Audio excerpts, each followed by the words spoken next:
Let us discuss the question. The question is equation of the plane through the points A, that is 2, 3, 1 and B, that is 4, -5, 3 and parallel to x axis is.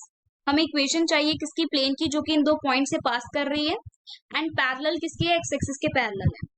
Now see यहाँ पर concept क्या use करेंगे हम, concept में use करेंगे कि जब भी आपको इक्वेशन ऑफ अ प्लेन लिखनी है, for example if you want to write the equation of plane जो कि क्या है, पैरेलल है एक्स एक्सिस के, parallel to x axis.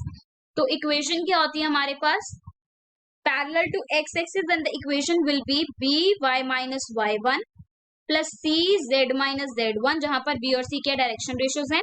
Y one Z one जो है वो पॉइंट है, वो कोऑर्डिनेट है, कोऑर्डिनेट्स हैं उस पॉइंट के जिस पॉइंट से प्लेन पास कर रहा है. ठीक है, तो ये equal to 0. This is the equation of a plane which is parallel to x axis. तो यहाँ पर क्वेश्चन में हम सपोज कर लेंगे लेट ये हमारे पास इक्वेशन ऑफ द प्लेन है. अब ये प्लेन जो है इस पॉइंट से पास कर रहा है, तो ये y1 z1 इसको सेटिस्फाई करने चाहिए. तो यहाँ से आ जाएगा b times y minus y1 की जगह पर 3 आ जाएगा, plus c times z minus z1 की जगह पर क्या आ जाएगा, 1 आ जाएगा. This is equal to 0, right.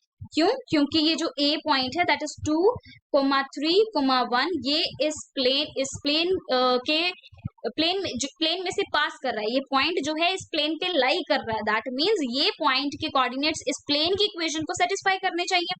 तो हमने सेटिस्फाई करवा दी. ठीक है, तो हमारे पास ये इक्वेशन बन गई. अब देखो नेक्स्ट क्या है, हमें ये भी गिवन है कि बी पॉइंट जो है ये पॉइंट भी प्लेन के ऊपर लाई कर रहा है, दैट मींस ये पॉइंट से भी प्लेन पास कर रहा है. कौन सा पॉइंट, 4, -5, 3 वाला पॉइंट. ठीक है जी, सो इस पॉइंट से भी पास कर रहा है, तो दैट मींस यहाँ पर y और z की जगह पर हम क्या लिख सकते हैं, -5, 3, क्योंकि ये भी सेटिस्फाई करना चाहिए. सो यहाँ पर आ जाएगा -5 - 3 प्लस c टाइम्स यहाँ आ जाएगा 3 - 1 इक्वल्स टू 0. सो ये आपके पास क्या बनेगा, दिस इज -8b और ये आ जाएगा plus 2c equals to 0. That means 8b equals to 2c. तो b अपॉन c के आगे यहाँ पर 1/4, और हम कह सकते हैं b इज टू c की वैल्यू आपको मिल गई, दैट दिस इज 1:4. रेशियो पता चल गई. अब आपके पास इक्वेशन जो है प्लेन की वो क्या है, ये इसको सेकंड इक्वेशन मान लेते हैं, दिस इज फर्स्ट. तो सेकंड इक्वेशन क्या है, इक्वेशन ऑफ प्लेन. b और c की रेशियो में वैल्यू पता चल गई है, तो b और c की वैल्यू यहाँ पर आप रेशियो में फिल कर सकते हैं.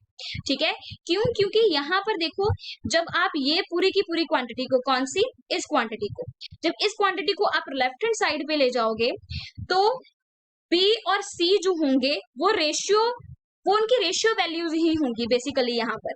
क्यों, क्योंकि मान लो अगर आपके पास B की वैल्यू लेट अस सपोज ये 4 है और ये 16 है.